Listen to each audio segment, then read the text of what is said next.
सतनाम साहेब बंदगी।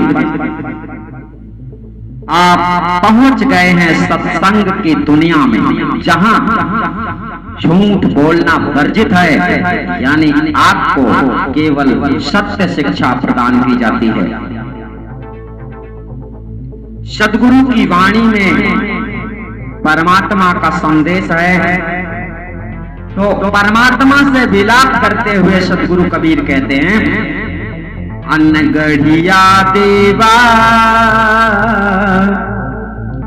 अनगढ़िया देवा, कौन करे तारी सेवा। अनगढ़िया देवा कहते हैं, अनगढ़िया का मतलब होता है जिसे गढ़ नहीं सकते, बना नहीं सकते। जैसे लोग पत्थरों की मूर्ति गढ़ते हैं ना, गढ़ गढ़ के पत्थरों की मूर्ति बना देते हैं, मिट्टी की मूर्ति बना देते हैं। इसलिए जो परमात्मा है उसको तो कोई बना नहीं सकता है, वो ऐसा है ही। इसलिए कहते हैं कि तुम्हारी सेवा कौन करे, है ना। यहाँ पर कहते हैं, गढ़ देवा को सभी कोई पूजे, नित्य उठावे सेवा। पूर्ण ब्रह्म अखंडित साहिब, ताको न जाने भेदा।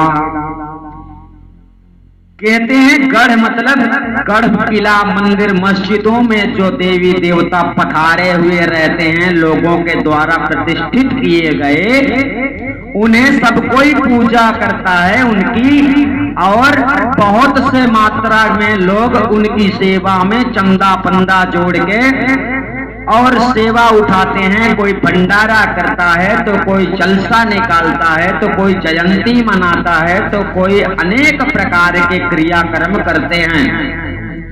परंतु सत्य पुरुष परमात्मा जो पूर्ण ब्रह्म साहिब है, उसका भेद नहीं जानते हैं, अर्थात उसकी सेवा नहीं करते हैं। पीर साहिब कहते हैं, 10 अवतार निरंजन कहिए, सो करता नहीं होई। ये तो अपनी करनी भोगे, करता और ही कोई। 10 अवतार निरंजन कहिए, कच्छ मच्छ 12, नरसिंह 52, परशुराम। इसी प्रकार से उसके 10 अवतार भी हैं, जो सत्य पुरुष परमात्मा यानी कर्ता नहीं है। यह सृष्टि कर्ता नहीं माने जाते, जगत कर्ता नहीं माने जाते हैं। इन्हें तो केवल आदेश दिया गया है, जिसकी वजह से ये जगत कर्ता बन के बैठ गए हैं। इसीलिए सद्गुरु समझा रहे हैं कि ये कर्ता नहीं है, यह तो सभी अपने अपने कर्मों का फल भोग रहे हैं। करने वाला तो कोई और है, यानी इस समस्त सृष्टि सत्ता को उत्पन्न करने वाला तो कोई और ही है। अर्थात उसके बिना ये सब होना संभव नहीं था, परंतु उसने चाहा, उसने आदेश किया, तब चल के यह सब कार्य पूरा हुआ। और वो वही है जिसके मर्जी के बिना पत्ता भी नहीं हिलता है। इसलिए मनुष्य को अपना घमंड त्याग कर ऐसे सच्चे वेदी सतगुरु की शरण में चले जाना चाहिए, जिसके शरण में जाने से जीव का कल्याण हो जाता है और जीव आत्मा 84 लक्ष योनियों के आवागमन बंधन से मुक्त हो जाती है। ऐसा तब तक नहीं होता है जब तक मनुष्य के अंदर घमंड होता है, जब तक मनुष्य अपने सतगुरु की खोज नहीं करता है। सच्चा सतगुरु जब तक मनुष्य को नहीं मिलता है, क्योंकि सच्चा सतगुरु परमात्मा स्वरूप ही होता है, और परमात्मा के सामने तुम क्या कर सकते हो, अर्थात कुछ भी नहीं कर सकते हो। परमात्मा समर्थवान होता है, इसलिए परमात्मा की शरण में रहना ही जीवों का कल्याण है, भक्त समाज का कल्याण है। सतगुरु ने यही शिक्षा दी है कि शीश दिए जो गुरु मिले तो भी सस्ता चांद। इसलिए भक्तजनों, सतगुरु के बताए हुए मार्ग पे चलना ही आप लोगों के लिए कल्याणकारी है। अन्यथा मनमानी विचार और मनमानी करने से तबाही ही तबाही है। आगे सतगुरु कहते हैं, ब्रह्मा विष्णु महेश्वर कहिए, इन सिर लागी काई, इनके भरोसे कोई मत रहियो, इनाहु मुक्ति नहीं पाई। साहिब कहते हैं ब्रह्मा विष्णु महेश हिंदू धर्म के देवता, हिंदू नाम से जाने जाते हैं। लोग हिंदुत्व में समझते हैं, परंतु इस्लाम धर्म में इन्हीं नामों को अलग नामों से जाना जाता है, इस्लाम धर्म के माध्यम से। ठीक है, तो यहाँ पर कहते हैं ब्रह्मा विष्णु, जिनको तीन लोगों का राज्य सौंपा गया, तो इनकी जो लोग भक्ति करते हैं, कोई शिव शंकर की करता है, कोई विष्णु जी की, कोई ब्रह्मा जी की, अर्थात इनके अवतारों की, अर्थात ब्रह्मा जगत का कर्ता माने जाते हैं। उनकी कोई सोचता है कि इन्होंने ही सब कुछ किया है, तो यही मालिक है। तो जो ये भ्रम है, ये मतलब जिस प्रकार से जल में डूबा हुआ पत्थर बहुत समय से जब वो पानी से बाहर नहीं आता है तो उसमें काई लग जाती है, इसी प्रकार से ब्रह्मा विष्णु महेश, इनके अंदर अज्ञान रूपी पर्दा लगा हुआ है, काई लगी हुई है, जो तुम्हें शिक्षा प्रदान नहीं कर सकते।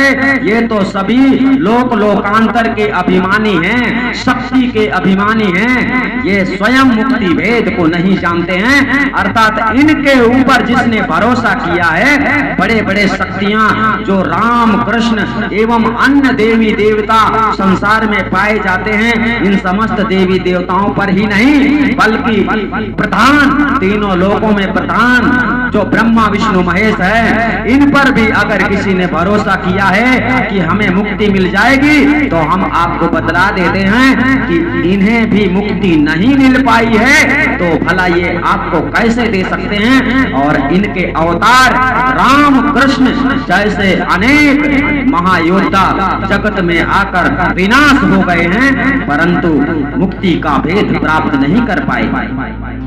फिर साहिब कहते हैं, अर्थात देवी देवता अन्य देवी आने यानी इस सृष्टि के प्रधान जो ब्रह्मा विष्णु महेश माने जाते हैं, जिनको तीन लोगों का राज्य सौंपा गया है, जिनकी सत्ता तीन लोक में संपूर्ण है, वे भी मुक्ति प्राप्त नहीं कर पाए और आपको मुक्ति दे देंगे, यह आपकी गलत फहमी ही हो सकती है।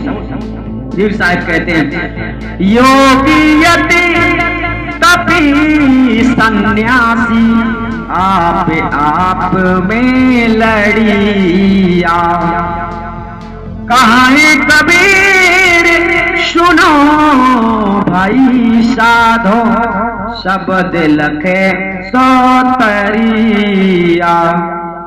योगी जो ध्यान करते हैं यानी जप करते हैं, तप करते हैं, सन्यासी हैं जो जंगल में वास करते हैं, ये सभी आपस में अपने आप में ही लड़ते हैं। मैं बड़ा योगी पुरुष हूँ, मैं बड़ा भक्त हूँ, मैं बहुत कुछ जानता हूँ, मैं शक्तिशाली हूँ, यानी ये सभी अपने वेशभूषा यानी अपने ही कर्मों में लीन रहते हैं और अंत समय 84 में नाता जोड़ लेते हैं, मुक्त नहीं हो पाते हैं, आपस में ही लड़ते रहते हैं। यानी साहिब कहते हैं कि सुनो भाई और साधो, मतलब समझो शब्द लखे सो तरिया। यहाँ पर देखो सार शब्द लखे सो तरिया नहीं लिखा है, लिखा है शब्द लखे सो तरिया। इसका मतलब है सदगुरु कबीर साहब ने अपने समस्त वाणी में अपना पूरा संविधान लिख दिया है, अपना पूरा संविधान बतला दिया है कि किस तरह से सत्य मार्ग में चलना है और किस तरह से दुष्कर्मों का त्याग करना है, किस तरह से सत्य और असत्य का निवेरा करना है, गलत मार्ग को छोड़ देना है, सत्य मार्ग पे चल पड़ना है। यही सदगुरु का शब्द लखे सो तरिया यहाँ पर सदगुरु का सिद्धांत कहता है। भले ही सार शब्द तुम्हें मिल जाए परंतु अन्य शब्दों पर आप लोग ध्यान नहीं देते, साहिब के संविधान को नहीं समझते हो, तो तुम तो क्या इस संसार का कोई भी व्यक्ति हंस नहीं बन सकता, सत्यलोक धाम में नहीं जा सकता है। क्योंकि कहीं भी जाने के लिए आपको काबिलियत की जरूरत होती है, और अगर तुम्हारे अंदर काबिलियत नहीं है तो तुम्हें उस जगह में कभी प्रधानता पद स्थान प्राप्त नहीं हो सकता है। इस बात का अच्छी तरह से ध्यान रखना। अर्थात आप लोग समझ गए होंगे साहेब ने इस वाणी में क्या संदेश दिया है कि आपको सच्चे सदगुरु की शरण में जाकर ही और सदगुरु परमात्मा यानी सत्य कबीर के समस्त वाणियों का जो अमृत भान है उसे ग्रहण करना है, धारण करना है। केवल सुन नहीं लेना है कि हमने सुन लिया, हमने वाणी पढ़ लिया, हमने रट लिया, इससे कुछ नहीं होता है। बड़े से बड़े आडंबरी संसार में ज्ञानी पड़े हैं जिनके बारे में तुम खोज करोगे तो इन लोगों ने कितना झूठ बोला है तुम सोच भी नहीं सकते हो। पर झूठ को आप तभी पकड़ सकते हैं जब तुम सत्य को समझने लगते हो। इसलिए इस संस्था में, इस चैनल में आने वाला ज्ञान परम सत्य होता है। इसलिए जब आप सत्य के करीब रहोगे तो असत्य अपने आप ही सामने आ जाएगा, आपको चिंता करने की आवश्यकता नहीं है। यहाँ पर आपको सत्य पुरुष के आदेश के अनुसार शिक्षा दी जाती है। ज्ञान को छोड़ दो, आदि अनादि मुक्ति पंथ ज्ञान का वो भंडार है जहाँ पर पूर्ण मुक्ति प्राप्त होती है। इस संसार में तो लोग आपको सार शब्द भी नहीं दे पा रहे हैं, जबकि सार शब्द के साथ साथ आपको दूसरे भेद की भी आवश्यकता होती है, और दूसरा भेद मिलने के पहले पूर्ण मुक्ति असंभव है। ये ध्यान रखना।